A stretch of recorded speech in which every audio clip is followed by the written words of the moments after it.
আসসালামু আলাইকুম। টেকটু প্রোর পক্ষ থেকে আপনাকে জানাই আন্তরিক শুভেচ্ছা ও অভিনন্দন। আজকে এই ভিডিওর মাধ্যমে আমি দেখাবো ডাটা এন্ট্রি শর্টকাট কি কোনগুলো এবং সেগুলো কিভাবে কাজ করে। এর আগের ভিডিওতে দেখিয়েছিলাম পার্ট 2 তে ফরম্যাটিং শর্টকাট কি কোনগুলো সেগুলো কিভাবে কাজ করে। আপনি যদি সেই ভিডিওটি মিস করে থাকেন তাহলে অবশ্যই এই ভিডিওটির ডান পাশে উপরে আই আইকনে ক্লিক করে দেখে নিতে পারেন অথবা ডেসক্রিপশন বক্সে ভিডিওটির লিংক দেওয়া থাকবে সেখান থেকেও দেখে নিতে পারেন। স্ক্রিনে আপনি একটি এক্সেল শিট দেখতে পাচ্ছেন। এই এক্সেল শিটের মাধ্যমে আজকে আমি ডাটা এন্ট্রি শর্টকাট কি কোনগুলো সেগুলো কিভাবে কাজ করে সেটি দেখানোর চেষ্টা করব। তো ১ নাম্বার যে কাজটি দেখাবো সেটি হচ্ছে যে কিভাবে নিচের সেলগুলোতে যাওয়া যায়। অর্থাৎ আমি যেটি আপনাকে বোঝাতে চাচ্ছি, ধরুন এই যে ওয়্যারলেস মাউস এই সেলে আমি এখন রয়েছি। এখন যদি আমি নিচের সেলগুলোতে আসতে চাই তখন কিবোর্ডের মাধ্যমে কিভাবে আসবো? তো এই কাজটি করার জন্য কিবোর্ডের এন্টার কি প্রেস করবেন। এন্টার কি প্রেস করলে আপনি দেখতে পারবেন যে আ নিচের সেলগুলাতে কিন্তু যাওয়া যাচ্ছে। ওকে। তাহলে এন্টার কির মাধ্যমে আমরা যেটা করতে পারি যে নিচের সেলগুলাতে আমরা আ স্টেপ বাই স্টেপ অর্থাৎ যেতে পারি। এ এরপর আসেন ২ নাম্বার যে কাজটি দেখাবো সেটি হচ্ছে যে কিভাবে উপরের সেলগুলাতে যাওয়া যায়। তো এটি করার জন্য কিবোর্ড থেকে শিফট কি চেপে ধরে এন্টার কি প্রেস করুন। তাহলে আপনি দেখতে পারবেন উপরের সেলে কিন্তু অর্থাৎ আমার পয়েন্টারটা কিন্তু চলে যাচ্ছে। একটু খেয়াল করুন। ওকে। তো আশা করি এই ২ নাম্বার যে কাজটি ছিল সেটিও বুঝতে পেরেছেন যে কিভাবে উপরের সেলগুলাতে যাওয়া যায়। এরপর হচ্ছে ৩ নাম্বার যে কাজটি দেখাবো সেটি হচ্ছে যে কিভাবে ডান দিকের সেলগুলাতে যাওয়া যায়। যেমন ধরুন এই যে ইউনিট প্রাইজের এইটা রয়েছে, কোয়ান্টিটির 10 রয়েছে, অ্যামাউন্টের 10 অর্থাৎ অ্যামাউন্টের এই ভ্যালুটা রয়েছে। এখন আমার কার্সরটা রয়েছে এখানে। এখন ডান দিকে কিভাবে যাবো? তো এটি করার জন্য কিবোর্ড থেকে ট্যাব কি প্রেস করবেন। তাহলে দেখুন আমরা ডান দিকের সেলগুলাতে কিন্তু এখন কিন্তু সেল পয়েন্টারটা চলে যাচ্ছে। ওকে। তো এরপরে আসুন ৪ নাম্বার যে কাজটি দেখাবো সেটি হচ্ছে যে কিভাবে বাম দিকের সেলগুলোতে যাওয়া যায়। অর্থাৎ এখন দেখুন এই যে ডিসকাউন্ট প্রাইস এ কিন্তু আপনার সেল পয়েন্টারটা রয়েছে। এখন আপনি চাচ্ছেন যে বাম দিকে যাবেন। তো এটি করার জন্য কিবোর্ড থেকে শিফট কি চেপে ধরে ট্যাব কি প্রেস করুন। তাহলে দেখুন বাম দিকের সেলগুলোতে কিন্তু এখন যাচ্ছে। ওকে, আশা করি বুঝতে পেরেছেন যে ৪ নাম্বার কাজটি কিভাবে করতে হয়। এরপর আসেন ৫ নাম্বার যে কাজটি দেখাবো সেটি হচ্ছে যে কিভাবে একই সেলে থাকা যায়। যেমন ধরুন আপনি এখন ওয়্যারলেস মাউসের মধ্যে আছেন। এখন যদি ওয়্যারলেস মাউসে থাকা অবস্থায় যদি এখন কন্ট্রোল চেপে ধরে এন্টার প্রেস করেন তাহলে দেখবেন যে একই সেলের মধ্যে রয়ে গেছেন। আর যদি শুধুমাত্র এন্টার কি প্রেস করি তাহলে কিন্তু নিচের সেলে কিন্তু আমরা চলে আসছি। ওকে। এরপর আসেন ৬ নাম্বার যে কাজটি দেখাবো সেটি হচ্ছে যে কিভাবে লেখাকে একই ডাটা অন্য সেলে রাখা যায়। অর্থাৎ একই ডাটা। যেমন ধরুন এই যে এখানে আমার 10 রয়েছে কোয়ান্টিটির মধ্যে। তো এই ডাটাটাকে আমি চাচ্ছি যে নিচের সবগুলা সেলের মধ্যে থাকবে। অর্থাৎ সবগুলা সেলের মধ্যে একই ডাটাটা থাকবে। অর্থাৎ এখানে যেই 10 রয়েছে সেটাও নিচের প্রত্যেকটা সেলের মধ্যে থাকবে। তো এটি কিভাবে করবেন? তো এটি করার জন্য প্রথমত হচ্ছে যে এই যে 10 যে ভ্যালুটা রয়েছে অর্থাৎ এটাকে কপি করবেন কন্ট্রোল সি দিয়ে। ওকে। কপি করার পরে আপনি যেহেতু চাচ্ছেন যে এই প্রত্যেকটা অর্থাৎ এতটুকু যতটুকু আমি সিলেক্ট করেছি প্রত্যেকটা সেলেতে এই 10 ডাটাটা কি হয়ে যাবে? আপনার কপি হয়ে যাবে। তো এইজন্য প্রথমত কি করলাম? এই আ মানে এই সেল থেকে 5 সেল থেকে শুরু করে একদম 25 সেল পর্যন্ত সিলেক্ট করে নিলাম ডাটাগুলাকে। করার পরে এরপরে যেটা করতে হবে এন্টার কি প্রেস করবেন। এন্টার কি প্রেস করলে দেখুন ম্যাজিক যে ১ম এ যেই সেলটাকে আমি কপি করেছি, কপি করার পরে যখন এগুলাকে সিলেক্ট করেছি, সিলেক্ট করে যখন এন্টার কি প্রেস করেছি তখন দেখতে পাচ্ছি যে আ উপরের যেই ভ্যালুটা ছিল সেটা প্রত্যেকটা সেলের জন্য হয়ে গিয়েছে। আশা করি বুঝতে পেরেছেন যে কিভাবে একই ডাটাকে কোনো একটা সেলের একই ডাটাকে অন্য সেলেতে আপনি রাখতে চাচ্ছেন। তখন জাস্ট কপি করে এরপরে পরবর্তী সেলগুলোকে সিলেক্ট করে অর্থাৎ সিলেক্ট করে এন্টার কি প্রেস করলে অটোমেটিক্যালি দেখবেন ওই সেম ভ্যালুটা কিন্তু প্রত্যেকটা সেলের জন্য হয়ে যাবে। এরপর আসেন ৭ নাম্বার যে কাজটি দেখাবো সেটি হচ্ছে যে কিভাবে সেলের মধ্যে কারেন্ট ডেট আনা যায়। অর্থাৎ দেখুন আ আপনি চাচ্ছেন যে এই যে এখানে আমার স্ক্রিনে একদম নিচে ডান পাশে দেখতে পাচ্ছেন একটা আজকে হচ্ছে যে আমাদের অর্থাৎ ১ তারিখ। আজকে ১ তারিখ ৩ মাস অর্থাৎ ৩-১ অর্থাৎ 2025 এই ডেটটা যদি আমি এখানে আনতে চাই, তখন এটা অর্থাৎ কিবোর্ডের মাধ্যমে কিভাবে আনবো? তো এই কাজটি করার জন্য কন্ট্রোল চেপে ধরে সেমিকোলন প্রেস করুন। তাহলে দেখুন এই যে কন্ট্রোল চেপে ধরে সেমিকোলন প্রেস করলে আপনি দেখতে পাচ্ছেন আ আজকের যে ডেটটা রয়েছে কারেন্ট ডেট সেটা কিন্তু এখানে চলে আসছে। আশা করি বুঝতে পেরেছেন যে কিভাবে কারেন্ট ডেটটাকে আপনি সেলের মধ্যে নিয়ে আসতে পারবেন। ৮ নাম্বার যে কাজটি দেখাবো সেটি হচ্ছে যে কিভাবে সেলের মধ্যে কারেন্ট টাইম আনা যায়। অর্থাৎ এখন বর্তমানে যে সময়টা রয়েছে এই সময়টা কিভাবে আনবেন। তো এটি করার জন্য আপনি যে কাজটি করবেন সেটি হচ্ছে যে কিবোর্ড থেকে কন্ট্রোল শিফট চেপে ধরে কোলন প্রেস করুন, অর্থাৎ কন্ট্রোল শিফট চেপে ধরে সেমিকোলন অথবা কোলন যেটাই বলেন একবার প্রেস করুন। তাহলে দেখুন এই যে এখন 5টা 3 বাজে, এই যে 5টা 3 সেটা কিন্তু চলে আসছে। আশা করি বুঝতে পেরেছেন যে কিভাবে কারেন্ট টাইম নিয়ে আসতে হয়। আমি আবারও বলছি, কারেন্ট টাইম আনার জন্য কিবোর্ড থেকে কন্ট্রোল শিফট চেপে ধরে সেমিকোলন অথবা কোলন এটা প্রেস করলে দেখবেন যে আপনার কারেন্ট টাইমটা কিন্তু চলে আসবে। তো এটা গেল আমাদের ৮ নাম্বার কাজ। এখন যেটি দেখব সেটি হচ্ছে যে ৯ নাম্বার কাজটি দেখব। ৯ নাম্বার কাজটি হচ্ছে যে কিভাবে ডাটাকে ফিল ডাউন করা যায়। অর্থাৎ এটা একটু আমি বোঝানোর চেষ্টা করি। ফিল ডাউন বলতে ধরুন আপনার এই যে এখানে ধরুন এখন ৩০০ রয়েছে।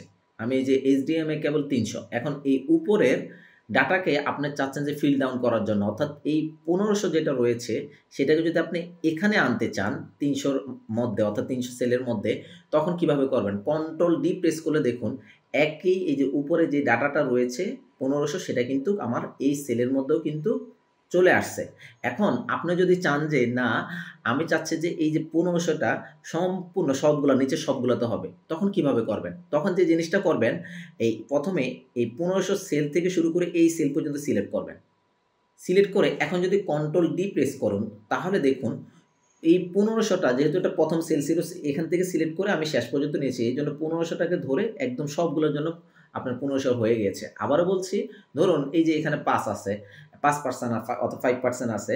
এখন আপনি চাচ্ছেন যে এই 5% প্রত্যেকটা নিচের সেলগুলোতে একই ভ্যালু হয়ে যাবে, অর্থাৎ 5% হয়ে যাবে। তখন যেটা করতে হবে এই 5% থেকে শুরু করে একদম শেষ পর্যন্ত সিলেক্ট করবেন। সিলেক্ট করে কন্ট্রোল ডি প্রেস করুন তাহলে দেখুন আপনার সেম 5% কি প্রত্যেকটা নিচের প্রত্যেকটা সেলের জন্য হয়ে গেছে। আর যদি চান যে না আমি এই 5% এর উপরের ভ্যালুটা চাচ্ছি, তখন যেটা করবেন এখানে জাস্ট সিলেক্ট থাকা অবস্থায় এই সেলে থাকা অবস্থায় কন্ট্রোল ডি প্রেস করুন তাহলে দেখবেন এই যে 7% ছিল উপরে সেটা কিন্তু এখানে চলে আসবে। আশা করি বুঝতে পেরেছেন যে ফিল ডাউনটা কিভাবে কাজ করে।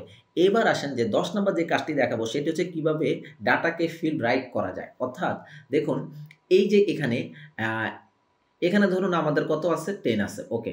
তো আমি চাচ্ছি যে এই যে রাইটের যে ভ্যালুটা রয়েছে অর্থাৎ ইউনিট প্রাইসের এটা আমাদের 10 এর মধ্যে চলে আসবে। তো এটি করার জন্য কন্ট্রোল চেপে ধরে আর প্রেস করুন তাহলে দেখুন এই যে এখানে কিন্তু চলে আসছে। অর্থাৎ ইউনিট প্রাইসের যেই ভ্যালুটা সেটা কিন্তু কোয়ান্টিটিতে চলে আসছে। এটাকে আরো একটু ক্লিয়ার করি আপনাকে বোঝানোর জন্য।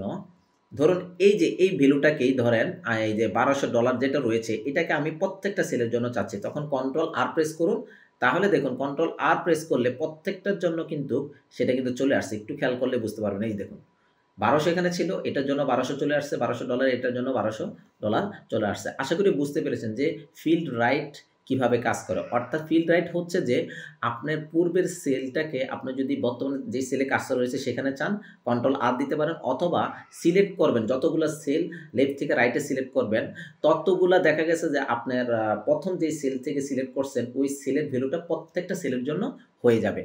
এরপর আসেন ১১ নাম্বার যে কাজটি দেখাবো সেটি হচ্ছে কিভাবে উপরের সেলের সূত্র কপি করা যায়। আচ্ছা, এটা বোঝার জন্য আমি একটু আগের অবস্থায় একটু চলে যাই কন্ট্রোল জেড দিয়ে, তাহলে একটু বুঝাইতে আপনাদের একটু অর্থাৎ সুবিধা হবে। যেমন ধরুন আমি এই ৬০০০ যেই ভ্যালুটা রয়েছে এখানে দেখুন এটার ফর্মুলাটা রয়েছে কি C6 স্টার D6, অর্থাৎ এটা হচ্ছে যে তার একটা সূত্র। এই সূত্রটা আমি চাচ্ছি যে ৮০০০ এ, অর্থাৎ ৮০০০ এ এই সেম ৬০০০ এর সূত্রটা এখানে বসবে। তখন আপনি কিভাবে করবেন? তো এই কাজটি করার জন্য কিবোর্ড থেকে কন্ট্রোল চেপে ধরে অ্যাপোস্ট্রফি, সিঙ্গেল অ্যাপোস্ট্রফি অর্থাৎ ডাবল কোটেশন না, সিঙ্গেল কোটেশনটা দিবেন। জাস্ট সিঙ্গেল কোটেশন দেওয়ার পরে দেখুন এই যে উপরের যেই ৬০০০ এর যে সূত্রটা ছিল 6 স্টার D6 সেটা কিন্তু চলে আসে। এবার এন্টার কি প্রেস করুন তাহলে দেখুন এই ৬০০০টা কিন্তু আমার এই সেলের জন্য কিন্তু এপ্লাই হয়ে গেছে। একটু খেয়াল করুন এই যে আমি যদি প্রথম ৬০০০ এখানে ক্লিক করি 6 স্টার D6, আবার সেম নিচের ৬০০০ এ ক্লিক করি দেখেন C6 ইনটু D6, মানে অর্থাৎ আপনি যদি সেম সূত্রটা যদি আপনার অন্য সেলের জন্য কপি করতে চান তখন হচ্ছে কন্ট্রোল চেপে ধরে সিঙ্গেল অ্যাপোস্ট্রফি বা সিঙ্গেল কোটেশন প্রেস করলে কিন্তু সেটি চলে আসবে। ওকে, এরপর আসেন ১২ নম্বর যে কাজটি দেখাবো সেটি হচ্ছে যে কিভাবে উপরের সেলের ভ্যালু কপি করা যায়। এখন দেখব ভ্যালু কপি করা, শুধুমাত্র ভ্যালু কিন্তু সূত্র নয়। যেমন ধরুন আমি কন্ট্রোল জেড দিই, কন্ট্রোল জেড দিয়ে ধরুন এই যে ৬০০০ রয়েছে এটা শুধুমাত্র আমি ফর্মুলাটা এপ্লাই করব না, আমি চাচ্ছি যে শুধুমাত্র ভ্যালুটা নিয়ে আসবো, তাহলে কি করতে হবে? দেখুন আমি যখন এই ৮,০০০ এ ক্লিক করি তাহলে যে C7 ইন্টু D7 অর্থাৎ C7 এর যে ভ্যালুটা রয়েছে ১৫০০ আর D7 এর অর্থাৎ D7 এর যেই সরি C7 এর যে ভ্যালুটা রয়েছে কত ৪০০ আর D7 এর রয়েছে কত আমার অর্থাৎ ২০। তো এটাকে এই দুটাকে গুণ করে কিন্তু এটা পাচ্ছি। এখন শুধুমাত্র ৬০০০ যেই ভ্যালুটা রয়েছে এটাকে যদি এই ভ্যালুটাকে যদি এখানে নিয়ে আসতে চাই তাহলে যেটা করতে হবে কন্ট্রোল শিফট চেপে ধরে ডাবল কোটেশন বা ডাবল অ্যাপোস্ট্রফি দিবেন। তাহলে দেখুন এই এন্টার প্রেস করুন, এন্টার প্রেস করলে দেখুন এই যে ৬০০০ কিন্তু চলে আসছে। কিন্তু এখানে একটা বিষয় রয়েছে। এই ৬০০০ যে আসছে শুধুমাত্র ভ্যালুটা আসছে একটু খেয়াল করেন এখানে কোনো সূত্র নাই। মানে এই যে ৪০০ এর সাথে যে ২০ অর্থাৎ গুণ ছিল সেটা কিন্তু আর এখানে নেই। আমি যদি একটু কন্ট্রোল জেড দিয়ে একটু দেখানোর চেষ্টা করি যে ৮০০০ রয়েছে দেখুন C7 ইন্টু D7 কিন্তু যখন কন্ট্রোল শিফট চেপে ধরে ডাবল কোটেশন দিচ্ছি উপরের যে সেলটা রয়েছে, উপরের যে ৬০০০ ভ্যালুটা রয়েছে সেটাই শুধুমাত্র আসবে কিন্তু কোনো এখানে সূত্র থাকবে না। এই যে কন্ট্রোল শিফট এখান থেকে ডাবল কোটেশন দেন। তাহলে দেখুন এই যে এখানে কিন্তু ৬০০০ চলে আসছে বাট কোনো সূত্র এখানে অ্যাপ্লাই হয় না। মানে ৪০০ ইন্টু 20 এটার কোনো সূত্র এখানে আসে না, শুধুমাত্র উপরের ভ্যালুটা চলে আসছে। আশা করি বুঝতে পেরেছেন যে কিভাবে উপরের সেলের ভ্যালু কপি করতে হয়। এরপর আসেন ১৩ নম্বর যে কাজটি দেখাবো সেটি হচ্ছে যে কিভাবে যে কোনো সেলকে হাইপারলিংক করা যায়। যেমন ধরেন আমি যদি এখানে একটু দেখাই, এটাকে একটু বাড়িয়ে দিচ্ছি আমরা এটা বোঝার জন্য। যেমন ধরুন হাইপারলিংক করতে গেলে আপনি যে কোনো ফাইলকে লিঙ্ক আপ করতে পারেন অথবা যে কোনো শিটকে লিঙ্ক আপ করতে পারেন বা যে কোনো ওয়েবসাইটকে লিঙ্ক আপ করতে পারেন।